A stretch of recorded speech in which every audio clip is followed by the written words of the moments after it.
കഥ പറയുന്നില്ലേ? ഇത് കഥയൊന്നുമല്ല, ശരിക്കും നടന്ന കാര്യങ്ങളാ. അത് പിന്നെ എനിക്ക് അറിഞ്ഞൂടെ, നീ പറ.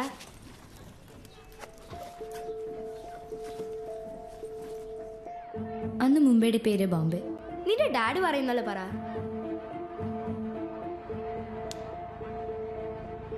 പെയ്യുന്ന മഴയ്ക്കും തഴുകുന്ന കാറ്റിനും രക്തത്തിന്റെ മണമുള്ള ബോംബെ. അന്ന് മുംബൈയുടെ പേര് ബോംബെ. ഗണ്ണുകൾ കഥ പറയുന്നു, ഗലികളിൽ ചോരയൂറുന്ന സമയം. അതോ ലോകത്ത് കരീംലാലും ഛോട്ടാ ഷക്കീലും ദാവൂദ് ഇബ്രാഹിമും വാഴുന്ന നേരം. അവിടെ എൻ്റെ പപ്പ ഡേവിഡ് നയന, മൈ ഡാഡ്. പപ്പയുടെ കമ്പനിക്ക് അന്തേരിയിൽ ഒരു ഫ്ലാറ്റ് പ്രൊജക്റ്റ് ചെയ്യണം. Everything was perfect, the papers, the authorities. But നേരത്തെ പറഞ്ഞ അധോലോക രാജാക്കന്മാരുടെ ആളുകൾ, എക്സെപ്റ്റ് ദം, പോലീസും കളക്ടറും ക്ലിയർ ഓഫ് ഇനീഷ്യേറ്റ് ചെയ്തിട്ടും അവർ സമ്മതിക്കുന്നില്ല. They were prepared, they were strong, and moreover they were in good numbers.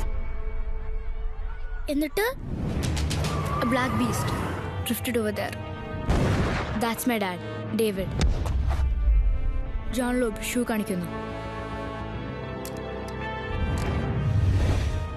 Cooling glass വെക്കുന്നു. My dad give dum an offer, life or land. പപ്പ തന്റെ ഗണ്ണെടുത്ത് പടം നയിക്കുന്നവന്റെ പോയിന്റ് ബ്ലാങ്കിൽ വെച്ചു. അങ്ങനെ അന്തേരി 1 മണിക്കൂർ കൊണ്ട് ഒഴിപ്പിച്ചു. പിന്നെ ലാലേട്ടൻ പോലും ഒരു രാത്രി കൊണ്ട് ഒഴിപ്പിച്ചത്. അത് ലാലേട്ടൻ, ഇതെന്റെ പപ്പ.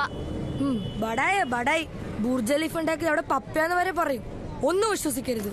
ചിലപ്പോ സ്പൈഡർമാൻ, സൂപ്പർമാൻ ഒക്കെ കള്ളക്കഥകളാ. അത് ശരിയാ. അവിടെ ഒരു പപ്പയും കുറെ കഥകളും.